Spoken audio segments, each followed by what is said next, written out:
Hello everyone, অনুরাগের ছোঁয়া সিরিয়ালে আজকের পর্বে আপনারা দেখতে পাবেন সুদীপার বাবাকে কিডন্যাপ করে রাখে সুন্দর।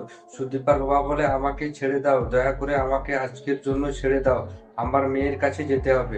তখন সুন্দর বলে, কি যে বলেন হিমাংশু বাবু, মেয়ে তো বড় হয়েছে, তারও তো একটা দায়িত্ব আছে বাবার প্রতি। তাই আমি এখন যেটা বলবো সেটাই হবে। বাবা মেয়ের কাছে যাবে না, মেয়ে বাবার কাছে আসবে। তারপর আপনি আমার কাছে সমর্পণ করবেন, জামাই করবেন আমাকে জামাই।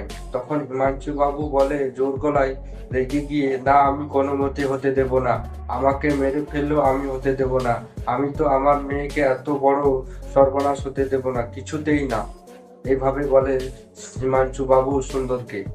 তখন সুন্দর বলে, কিন্তু আপনার মেয়ে তো আসবে, তার বাবাকে বাঁচাতে আসবে, আপনার মেয়েকে যতদূর চিনি কেউ আটকাতে পারবে না। আরেকদিকে সুদীপা পুলিশ স্টেশনে যায় আর বলে, বাবার নিশ্চয়ই কোনো বিপদ হয়েছে, আমার মন বলছে বাবার নিশ্চয়ই কোনো বিপদ হয়েছে। তখন একটা কনস্টেবল বলে, আদিত্যকে খবর দেব। তখন সুদীপা বলে, না, নিজের কোনো পার্সোনাল কাজে গেছে, তাহলে আমরা কেন খবর দেব। আরেকদিকে আদিত্য যায় তার দাদার শ্বশুর বাড়ি। তখন আদিত্য বলে, এখান থেকে তো আমি পরমাকে পিক আপ করতাম, তার মানে দাদার সাথে যার বিয়ে হচ্ছে তাহলে পরমাদের সাথে তাহলে চিনা যায় না। তখন অভি আসে আদিত্যের কাছে আর বলে, ছোটদা এইখানে দাঁড়িয়ে আছিস কেন, চল ভিতরে। তারপর আদিত্য ভিতরে যায়, তারপর আদিত্য পরমাকে দেখে অবাক হয়ে যায়। তখন পরমা বলে, আদিত্য শোনো না, কিছু করা যায় না।